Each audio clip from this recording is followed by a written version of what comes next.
अच्छी तरह से चल रही होगी। जैसा कि आपको मालूम है कि मैट्रिक की वार्षिक परीक्षा 2025 का जो यानी हो चुका है, तो उसी का ये क्वेश्चन पेपर है और जो है आप लोगों को 26 क्वेश्चन जो है आप लोगों को हम पढ़ा चुके हैं और इसका आंसर की करते हुए चल रहे हैं। और जैसा कि आपको मालूम है कि आज जो है मैट्रिक का जो है रिजल्ट भी आने वाला है, तो चलिए आज हम लोग जो है अब वहीं से जो है आगे बनाने की कोशिश करते हैं। अगर आप इसको सही तरह से देख लीजिएगा तो आपको जो क्वेश्चन का पैटर्न का पता चल जाएगा और लेवल कैसा है उसका ही पता चल जाएगा आपको।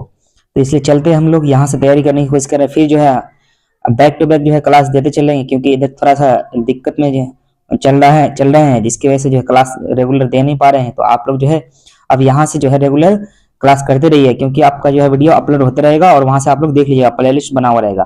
तो चलिए क्वेश्चन नंबर कितना 27 को हम लोग देखते हैं कि क्या होगा उसमें। जहां तक हो सके हम लोग उसको जो है हम उसको सॉल्व करते ही चलते हैं।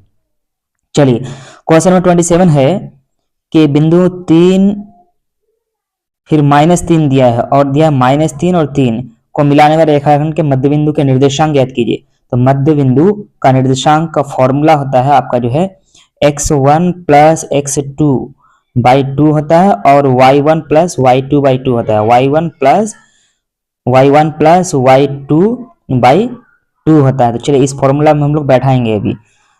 तो x1 के जगह में आपका 3 दिया हुआ है, तो 3 हो गया, प्लस y1 के जगह में प्लस को हटा देते हैं, डायरेक्ट माइनस ही कर देते हैं। चलिए x1 के जगह में क्या है 3 है, माइनस में आ जाएगा अभी, क्योंकि प्लस माइनस माइनस हो जाएगा, तो 3 आ गया यहाँ पे। फिर अब है आपका यहाँ पे 2 दे देंगे और आपका y1 के जगह में दिया है -3 और y2 के जगह में दिया है, y2 के जगह में आपका दे दिया है कितना 3 दे दिया है, तो 3 आपका बैठ गया यहाँ से। चलिए अब यहाँ पे 2 आ गया, इसको जब सॉल्व कीजिएगा तो यहाँ से क्या हो जाएगा 3 - 3 तो खत्म ही हो जाएगा, तो 0 हो जाएगा। तो एक आ गया क्या 0 आ गया यहाँ पे। चलिए 0 आ गया और 0/2 आ जाएगा यहाँ पे, एक आ गया इतना, और जो है -3 और फिर +3 वही फिर आ जाएगा 0/2 आ जाएगा आपका। जब इसको सॉल्व कीजिएगा तो क्या हो जाएगा 0,0 हो जाएगा। अब 0,0 कहाँ पे है देखिए, 0,0 कौन सा ऑप्शन में है, आपका 0,0 ऑप्शन नंबर बी में है, तो बी आपका क्या हो जाएगा सही आंसर हो जाएगा इस क्वेश्चन का। चलिए अब नेक्स्ट क्वेश्चन है कि रेखाखंड AB का मध्यबिंदु 4, 6 है और A के नियामक 2, 4 है, तो B का नियामक है। तो थोड़ा सा ये लेंदी वाला मैथ है, तो चलिए हम लोग आंसर करके चलते हैं। क्या हो जाएगा इसका ऑप्शन नंबर डी इसका सही आंसर हो जाएगा। ऑप्शन नंबर डी इसका सही आंसर हो जाएगा। चलिए नेक्स्ट क्वेश्चन है, जहां तक जो शॉर्ट वाला क्वेश्चन है हम उसको जो है बना के ही निकल रहे हैं, और जो है जो लॉन्ग वाला है तो उसको यहाँ क्योंकि आपको जो यहाँ बनाने में जो है दिक्कत हो रहा है, जिसकी वजह से आपको जो है आंसर करके चले, फिर इसको एक बार बाद में इसको अच्छी तरह से हम लोग बना लेंगे पूरे क्वेश्चन को। चलिए क्या है, किसी वृत्त के व्यास के सिरों के निर्देशांक इतना और इतना है, तो वृत्त के केंद्र का निर्देशांक बोला है। तो वृत्त के केंद्र का निर्देशांक बोला है, इसमें भी आपको वही निकालना है, क्योंकि व्यास का बीच में होता है, तो मध्य बिंदु का निर्देशांक जब निकालिएगा इसका तो क्या हो जाएगा इसका, जब मध्य बिंदु का निर्देशांक निकालिएगा तो आप x1 + x2 कीजिए वही, तो x1 + x2 कीजिएगा तो निकल जाएगा, तो 3 है और प्लस तो माइनस 7 हो जाएगा, इतना हो जाएगा और बाई 2 आ जाएगा। फिर यहाँ पे क्या बैठाइएगा, फिर y1 + y2 बैठाइएगा, तो 7 और प्लस दे दीजिए आप 3, इतना आ जाएगा। फिर बाई 2 कीजिएगा, तो अब इसको जब सॉल्व कीजिएगा तो कितना आएगा, वहां क्या -4 बटे कितना हो जाएगा, यहाँ पे 2 हो जाएगा, -4/2, और यहां से कितना निकल जाएगा 10/2 हो जाएगा, इधर हो जाएगा 10/2 हो जाएगा, तो 4/2 नहीं 4 हो जाएगा, तो माइनस यहाँ पे 2 निकल जाएगा एक, और एक क्या निकल जाएगा 2/2 है, पर 2/2 है कितना है 7 10 10/2 है, तो कितना आ जाएगा 5 आ जाएगा यहाँ पे 5, तो -2,5 कहाँ पे है देख लीजिए, -2,5 कौन सा ऑप्शन में है आपका, ऑप्शन नंबर सी में दिया हुआ है, -2,5 दिया हुआ है आपका, तो ऑप्शन नंबर सी आपका सही आंसर हो जाएगा। अब नेक्स्ट क्वेश्चन नंबर 30 देखिए, यदि किसी त्रिभुज के शीर्षों के निर्देशांक -1,0 है, 5, -2 है तथा 8,2 हो, तो त्रिभुज के केंद्र के नियामक है।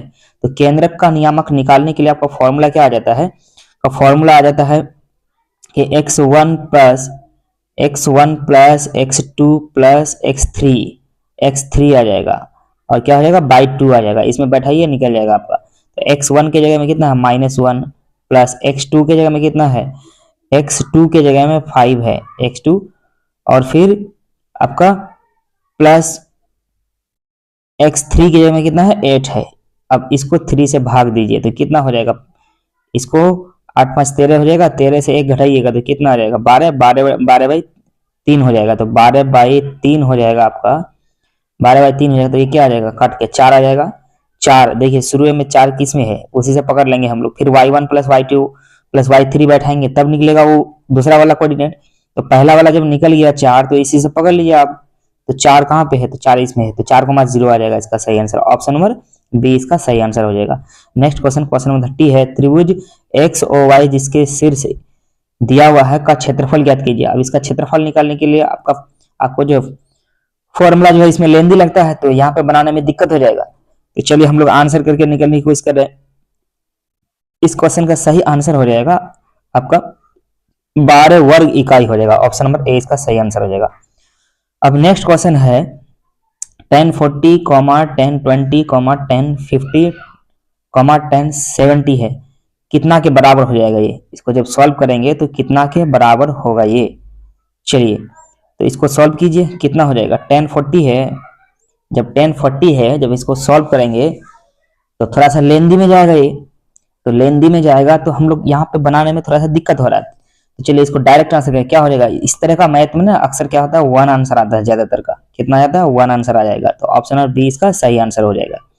चलिए अब नेक्स्ट क्वेश्चन, यदि दो समरूप त्रिभुजों के क्षेत्रफलों का अनुपात 49:81 है तो उनकी संगत भुजाओं का अनुपात क्या है। तो इनकी संगत भुजाओं का बोला है, तो इसके लिए फॉर्मूला आता है एक कि ये जो एक थ्योरम है, थ्योरम से निकाला गया है, इसमें बैठाना पड़ेगा एरिया ऑफ त्रिभुज ABC बटे एरिया ऑफ त्रिभुज क्या देना पड़ेगा ABC, तो DEF कर दीजिए, DEF बराबर ही होता है AB स्क्वायर में भुजाओं का वर्ग के अनुपात होता है। तो अब यहाँ क्या हो जाएगा BC स्क्वायर, AB स्क्वायर बटे AB स्क्वायर बटे DE स्क्वायर कर दीजिए, क्योंकि दूसरा वाला त्रिभुज है DE यहाँ पे दे दीजिए, DE स्क्वायर आ जाएगा। या इसमें बैठाएंगे तो अब देखिए कैसे हो जाएगा।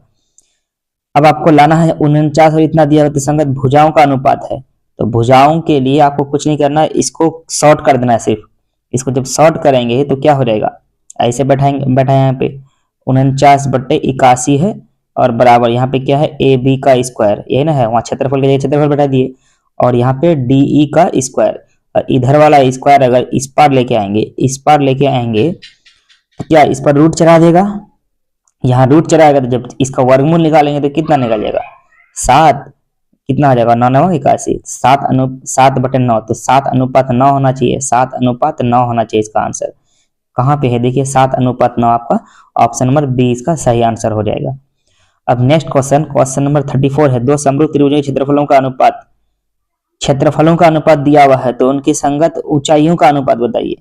तो इनकी संगत ऊंचाइयों का अनुपात कितना हो जाएगा, बस वही वर्गमूल निकाल दीजिए, दोनों का निकल जाएगा, तो कितना हो जाएगा आंसर बताइए, वर्गमूल निकालिए, तो ऑप्शन नंबर डी इसका सही आंसर हो जाएगा। फिर वही सेम फॉर्मूला लग जाएगा तो आपका यह आंसर हो जाएगा। नेक्स्ट क्वेश्चन है क्वेश्चन नंबर 35, दो समरूप त्रिभुजों के संगत भुजाएं इतना के अनुपात में है, तो त्रिभुजों के क्षेत्रफलों का अनुपात, इसका क्या कर देना है आपको, इस पर सिर्फ वर्ग चढ़ा देना, निकल जाएगा। 7×7 की जगह तो क्या हो जाएगा 49, यहाँ पे एक आ जाएगा, और 11×11, तो यहाँ तक यहाँ वाला नहीं इधर वाला पकड़ ले, तो 7×7 49 हो जाएगा, और 11×11 की जगह तो 121 हो जाएगा, तो आपका ऑप्शन नंबर सी इसका सही आंसर हो जाएगा। नेक्स्ट क्वेश्चन है, यदि त्रिभुज ABC समरूप त्रिभुज DEF AB बराबर 3DE एवं त्रिभुज ABC का क्षेत्रफल इतना हो तो DEF का क्षेत्रफल ज्ञात कीजिए। तो इसका आंसर बताते चल रहे हैं हम, तो इसका आंसर हो जाएगा, क्योंकि लेंदी मैथ है तो इसमें जो है आपका जो है यहाँ पे बनाने में दिक्कत हो जाएगा, तो बोर्ड है नहीं, तो बोर्ड में बनाया जाएगा तो फिर हो जाएगा इसको आसानी से। चलिए तो इसका आंसर क्या हो जाएगा 6 सेंटीमीटर स्क्वायर इसका सही आंसर हो जाएगा। जो मैथ यानी जिस मैथ का आंसर शॉर्ट में है हम वो आपको बना के अभी निकल रहे हैं, क्योंकि जब बोर्ड होगा तो बोर्ड में फिर आसानी से इसको बना लिया जाएगा। चलिए इसका आंसर क्या होगा, तो इसका आंसर हो जाएगा ऑप्शन नंबर सी इसका सही आंसर हो जाएगा, 90 डिग्री होगा इसका। कौन सा त्रिभुज रहेगा 90 डिग्री वाला त्रिभुज बन जाएगा, इसमें यहाँ पे कोण भी 90 डिग्री हो जाएगा ये। चलिए नेक्स्ट क्वेश्चन, अगला क्वेश्चन है आपका कि त्रिभुज ABC समरूप त्रिभुज DEF हो तो निम्नलिखित में कौन सत्य है। तो कौन सा, जब समरूप होगा तो भुजाओं का अनुपात, यानी भुजाओं का अनुपात होता है यहाँ पे, तो भुजाओं का अनुपात में बराबर होगा वो, तो इस तरह का ये ऑप्शन नंबर सी इसका सही आंसर हो जाएगा।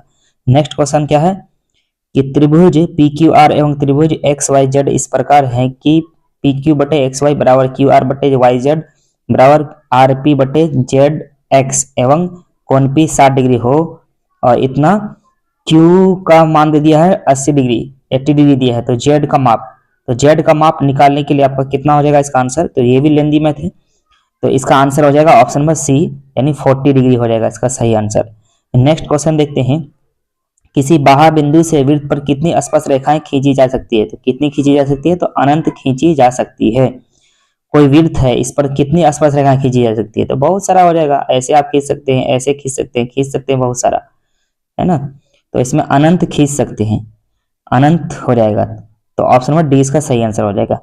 यदि किसी समांतर श्रेणी का छठा पद 30 एवं सार्व अंतर 5 है तो उसका प्रथम पद क्या है, इसका प्रथम पद निकालने के लिए छठा पद, यानी बोला है कि a6 बराबर दिया हुआ है कितना 30, तो a6 का फॉर्मूला क्या होता है, a6 का फॉर्मूला हो जाएगा आप जो है a प्लस आप जो बैठा सकते हैं कितना 5d बराबर ही दिया है कितना 30 दिया है, तो a के जगह अब एक तो वैल्यू निकालना है, तो 5 इंटू डी का वैल्यू कितना है 5 दिया हुआ है, बैठ गया, और इतना आ गया 30, और ये दोनों को जब गुना कीजिएगा तो कितना आ जाएगा 25 आ जाएगा 25, तो a बराबर जब इस 25 को उस पार लेके जाएंगे तो ये क्या हो जाएगा, यहाँ पे माइनस बना देगा उसको, तो माइनस कर देगा तो कितना हो जाएगा आंसर 5 हो जाएगा, तो 5 a का मान कितना हो गया 5 हो गया, a का मान 5, देखिए 5 आ गया, ऑप्शन नंबर सी इसका सही आंसर हो जाएगा।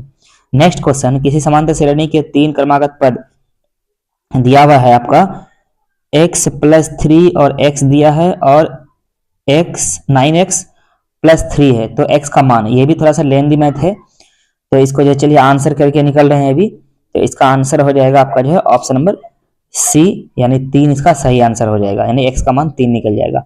नेक्स्ट क्वेश्चन है, निम्नलिखित में कौन समांतर श्रेणी है, तो समांतर श्रेणी वह होगा जिसमें क्या होगा, यानी कॉमन डिफरेंस जिसका समान हो जाएगा हर पद के बीच में, यानी हर दो पद के बीच में क्या होना चाहिए कॉमन डिफरेंस, यानी सार्वंतर समान होना चाहिए। तो चलिए चेक करते हैं, यहाँ पे है आपका 1 से 3 जाने में कितना का 2 का अंतर है, अब 3 से 9 जाएंगे तो कितना का अंतर हो जाएगा 3 से 6 का अंतर हो गया, तो यही तो गलत हो गया, तो सार्वंतर आपका 2 से 6 आ गया, तो ये गलत है। चलिए अब यहाँ पे दिया हुआ a है, a के बाद 2a है, 2a के बाद 3a है, यानी 1a, एक a हमेशा बढ़ते जा रहा है, तो क्या हो जाएगा, तो हर जगह यानी आपका सार्वंतर समान आ रहा है, तो यही आपका क्या हो जाएगा ऑप्शन बी इसका सही आंसर हो जाएगा। नेक्स्ट क्वेश्चन, निम्नलिखित में से कौन समांतर श्रेणी में नहीं है बोला है, तो कौन नहीं है, जिनके दो पदों के बीच का अंतर समान नहीं होगा वही समांतर श्रेणी में नहीं होगा, और जिसका हो जाएगा तो वो समांतर श्रेणी में है। यहाँ पे चेक कर लेते हैं, x से 2x, 2x से 3x, 3x से 4x, तो इस तरह से चलते जाएगा ये, तो ये समांतर श्रेणी में है। अब 2 से 4, 4 से 6, 6 से 8, कितना 2 का अंतर आ रहा है, 2 का अंतर है, तो सार्वंतर समान है, ये भी समांतर श्रेणी में है। और यहाँ पे आपका क्या हो रहा है, यहाँ पे अगर देखिएगा 7 7 दूनी 14 आ गया, 7 21, तो यहाँ पे भी 7 का अंतर जा रहा है, तो इसका मतलब ये भी समांतर श्रेणी में है, तो ये वाला नहीं होगा समांतर श्रेणी, क्योंकि 1 का स्क्वायर 1 होता है, 3 का स्क्वायर 9 होता है, 5 का स्क्वायर 25 हो जाएगा, तो इसके बीच का अंतर तो अब डिफरेंट में हो जाएगा, अलग अलग हो जाएगा, जिसकी वजह से क्या है यही आपका जो है ऑप्शन नंबर सी इसका क्या हो जाएगा सही आंसर हो जाएगा, यही समांतर श्रेणी में नहीं है। चलिए नेक्स्ट क्वेश्चन, प्रथम n प्राकृतिक विषम संख्याओं का योगफल, तो इसका फॉर्मूला क्या हो जाएगा, तो इसका फॉर्मूला होता है n square, option number B इसका सही आंसर हो जाएगा। नेक्स्ट क्वेश्चन, क्वेश्चन नंबर 46, निम्नलिखित में से किसका मान 1 के बराबर है, किसका मान 1 के बराबर है बताइए, sine square theta plus cos square theta बराबर 1 होता है ना, फॉर्मूला है ये, sine square theta plus cos square theta, यानी थीटा का मान यहाँ पे बराबर होना चाहिए, देख लीजिए कहाँ पे बराबर है, तो 45 है और साइन कॉस है, तो क्या हो जाएगा 1 आ जाएगा, तो वही हो जाएगा आंसर आपका ऑप्शन नंबर ए इसका सही आंसर हो जाएगा, तो बराबर यहाँ पे 1 आ जाता है ये। चलिए अब नेक्स्ट क्वेश्चन है question number 47, 1 plus tan square theta plus theta into sine square theta, तो इसका आंसर क्या हो जाएगा, इसको ही बनाना पड़ेगा फिर, तो क्या हो जाएगा option number C tan square theta इसका सही आंसर हो जाएगा। नेक्स्ट क्वेश्चन, tan 45 डिग्री का वैल्यू कितना होगा। तो एक टेबल होता है त्रिकोणमिति में, तो उसमें उस टेबल में tan 45 का मान आपका जो है कितना हो जाएगा, तो कितना होता है, तो 1 होता है। डायरेक्ट आपको वो ट्रिक बताया जाएगा, जब हम पढ़ाएंगे तो आपको अच्छी तरह से समझा देंगे, उसमें आपको जो है कोई दिक्कत नहीं होने वाला है। ठीक है मेरे बच्चों, चलिए तो क्या हो जाएगा ऑप्शन नंबर सी इसका सही आंसर हो जाएगा। तो चलिए अब नेक्स्ट क्वेश्चन देखते हैं मेरे बच्चों, क्या है सेक 60 डिग्री का वैल्यू। सेक 60 डिग्री, ये भी आपको डायरेक्ट ही आंसर बताना है, क्योंकि उस टेबल से ही डायरेक्ट उठा के दे दिया है, तो वो टेबल आपको याद करना हो, उसको भी हम जो है आपको ट्रिक से बताने वाले हैं। क्या आ जाएगा इसका ऑप्शन नंबर बी इसका सही आंसर हो जाएगा, 2 हो जाएगा साइन 60 डिग्री का वैल्यू। चलिए नेक्स्ट क्वेश्चन, क्या है sine square 30 degree minus cos square 60 degree का वैल्यू कितना हो जाएगा। तो कितना हो जाएगा इसका 0 डिग्री हो जाएगा, यानी कि 0 हो जाएगा इसका आंसर। ऑप्शन नंबर सी इसका सही आंसर है। निम्नलिखित में से कौन सा भिन्न का दशमलव प्रसार शांत होगा। तो शांत तभी होगा जब उस भिन्न के हर के अभाज्य गुणनखंड में 2 और 5 के धनात्मक घात होना चाहिए, तो उससे ज्यादा नहीं होना चाहिए। जब गुणनखंड करेंगे तो 2 और 5 के अलावा कोई अगर दूसरा आएगा तो वो अशांत हो जाएगा। तो यहाँ पूछा है कि प्रसार शांत कौन होगा, तो शांत यहाँ पे चेक करना पड़ेगा। तो चलिए अब ए नंबर वाला का चेक करके देख रहे हैं हम। क्या है आपका हर में दिया हुआ है,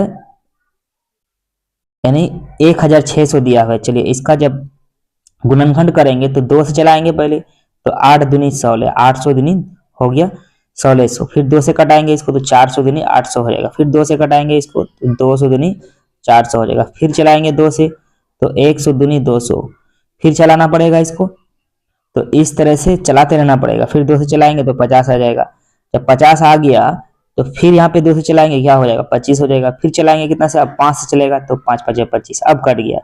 देखिए यहाँ पे ये जो ये यानी ये जोड़ा जरा लग रहा है, ये भी यहाँ पे जोड़ा जरा, यानी 2 और जोड़ा क्या मतलब 2 और 5 ही आ रहा है, सिर्फ 2 और 5 आ रहा है, उसके अलावा कोई दूसरा नहीं आ रहा है। तो यही क्या हो जाएगा शांत हो जाएगा आपका। ऑप्शन नंबर ए इसका सही आंसर हो जाएगा। और 2 और 5 के अलावा अगर कोई दूसरा संख्या उसके अभाज्य गुणनखंड में अगर आ गया तो वो क्या होता, फिर अशांत हो जाता। चलिए नेक्स्ट क्वेश्चन क्या है, क्वेश्चन दिया हुआ है तो इस क्वेश्चन का आपका आंसर डायरेक्ट बता देते हैं आपको। इस क्वेश्चन का आंसर जो है आपका हो जाएगा अशांत आवर्ती है। ये क्या है अशांत आवर्ती, इसका सही आंसर हो जाएगा ऑप्शन नंबर सी हो जाएगा इसका। चलिए क्वेश्चन नंबर 53 हम लोग बनाने की कोशिश करें। यदि भाग एल्गोरिथम दिया हुआ है, यानी ये वाला दिया हुआ है a बराबर बी क्यू प्लस आर, ये एल्गोरिथम का नियम के अनुसार बनाने के लिए बोला है, और b का वैल्यू दे दिया है आपका 73, और जो है आपको दे दिया है कितना, q का वैल्यू दे दिया है आपको जो है कितना 34, और r का वैल्यू दे दिया है कितना, r का वैल्यू आपको दे दिया है 23 दे दिया है। तो अब यहाँ पे क्या करना है, इसको सिर्फ इसमें बैठा के आपको जो है क्या कर देना है, सॉल्व कर देना है। जब इसको सॉल्व करेंगे तो उसमें आपको बैठा के बनाना पड़ेगा, तो चलिए उसमें बैठा देते हैं। तो यहाँ पे क्या कीजिए कि इसमें जब मान हम बैठाएंगे तो a बराबर यहाँ रखेंगे, क्या दिया है बी क्यू, तो यहाँ पे 73 आ जाएगा, q तो यहाँ पे गुना हो जाएगा ना, बी क्यू, b और q के बीच में गुना है तो मल्टीप्लाई करना है, यहाँ पे कितना आ जाएगा 34 यहाँ पे आ जाएगा, और प्लस कितना है 23। जब इसको सॉल्व कीजिएगा तो कितना के बराबर होगा, जब इसको सॉल्व कीजिएगा तो हो जाएगा ये कितना आपका जो है 2505 हो जाएगा। ऑप्शन नंबर बी इसका सही आंसर हो जाएगा। चलिए नेक्स्ट क्वेश्चन है बहुपद x square minus 11x minus 42 के शून्यक हैं, तो क्या हो जाएगा इसका, इसको जब बनाएंगे तो क्या हो जाएगा बताइए, क्या हो जाएगा जब एक्स स्क्वायर है ना, चलिए वहीं पे डायरेक्ट बनाते हैं। तो यहाँ पे लेना पड़ेगा एक एक्स स्क्वायर पर ले लेंगे, ठीक है, और माइनस ले लीजिए आप कितना 14x ले लीजिए, और 14x से प्लस 3x हटा देंगे तो कितना आ जाएगा, जब गुना करके तो 14 या 42 हो जाएगा, माइनस 42 एक्स स्क्वायर, और माइनस 14 से 3 को प्लस में हटा देंगे उससे, तो आप कितना बचेगा -11 बचेगा। तो इस तरह से आप इसको जोड़ा बना सकते हैं, और कितना है -42। अब यहाँ क्या कीजिए, यहाँ x जब कॉमन ले लेंगे तो बचेगा x माइनस यहाँ पे 14 बचेगा, x खत्म हो गया, प्लस 3 ले लीजिए यहाँ से, तो यहाँ क्या बचेगा x बचेगा, और यहाँ प्लस माइनस माइनस, और 3 से भागा देना है तो 14 या 42 आ गया आपका, यानी x माइनस 14 x माइनस 14 इस तरह का आ रहा है। तो मतलब आपका मैथ सही बन रहा है। और यहाँ पे क्या है x प्लस 3 है, तो x प्लस 3 और x माइनस 14 को आप निकालना है, तो x प्लस 3 है एक और x माइनस 14 है, x माइनस 14 है दिया हुआ। चलिए इसी का निकालना है आपको, इसका जो है आपको क्या निकालना है, 0 निकालना है। तो x कितना था, -3 और x प्लस 14 दिया हुआ है, तो इसका निकालेगा तो x बराबर कितना आ जाएगा, 3 आएगा। एक आ जाएगा x बराबर 3 और कितना आ जाएगा, तो उसको बैठाने में दिक्कत हो रहा था। चलिए इसको बनाएंगे तो इसका सीधे, चलिए ये बनेगा ये, तो इसका सही आंसर क्या हो जाएगा बताइए। इसका सही आंसर हो जाएगा -3 और 14 आ जाएगा। ऐसा नहीं था, क्या था कि x +3 था और था x -14, ऐसा था। तो जिसकी वजह से x बराबर कितना आ जाएगा, -3, और यहाँ पे x बराबर कितना आ जाएगा, बराबर के उस पर जाएगा, ये अब बराबर के उस पर जाएगा ना, तो कितना हो जाएगा आपका 14 हो जाएगा। तो x बराबर आ गया कितना, -3 और 14 आ गया। तो -3 और 14 आप देख लीजिए कहाँ पे है, -3 और 14 यहाँ पे दिया हुआ है। ऑप्शन नंबर बी इसका सही आंसर है। चलिए नेक्स्ट क्वेश्चन, बोला है कि बहुपद x पर पावर 5 दिया है, प्लस x पर पावर 4 प्लस x पर स्क्वायर दिया है, प्लस 7 और इनटू में दिया है x पर पावर 4 प्लस x पर क्यूब और प्लस 4 का घात बोला है। तो जिसका घात बड़ा होगा वही आंसर हो जाएगा। तो यहाँ जब गुना करेंगे ये बड़ा वाला घात वाला का, सबसे बड़ा घात यही है, ये दोनों है, तो क्या हो जाएगा, x पर पावर कितना आ जाएगा, 9 आ जाएगा। तो बस यही इसी घात को पकड़ लेना है, कहाँ पे 9 है, तो 9 आपका हो जाएगा कितना नंबर में है बताइए। तो ऑप्शन नंबर सी इसका सही आंसर हो जाएगा। चलिए अब जितना भी क्वेश्चन बचा हुआ, अब जो नेक्स्ट वीडियो में इसको बनाने की कोशिश करेंगे, क्योंकि वीडियो बहुत लंबा हो रहा है।